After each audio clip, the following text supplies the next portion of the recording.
তোমাকে না জানিয়ে তোমার এই কালো কুচকুচে চুল আমি সাদা করে দেব, রুখতে পারবে? তোমার এই চোখের লাল চাহনি আমি ঝাপসা করে দেব, ঠেকাতে পারবে? তোমার এই লোহার মতো মজবুত দাঁত 32টা 16 একটা একটা করে ট্রান্সফার করিয়ে দেব, তোমার কাছে কোনো পারমিশন নেব না, ধরে রাখতে পারবে?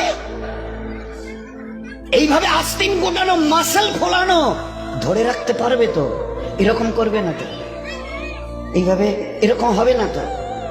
সামনে এসে একটা পান দিচ্ছে, এই হাত, চাচা এই হাতটা নিলেন, এই হাতটা কলে না রে বাবা, দেখ না চিমটি কাটাতে কিচ্ছু নেই।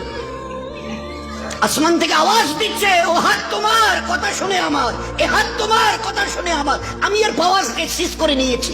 এই দুটো পা যদি হনন হনন করে হেঁটে চলো, খালি একটা পায়ের যদি সামান্য একটু প্যারালাইসিস করে দিই না, তো জীবনভর করে হাঁটতে হবে।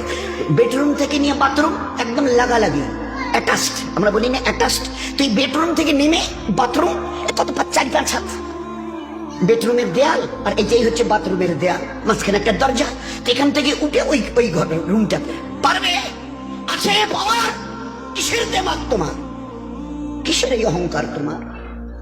শুনুনি কোনোদিন নবীজির কাছ থেকে অহংকার, তাকাব্বুর এটা আমার চাদর, বড়াই এটা আমার চাদর, আল্লাহ বলছেন।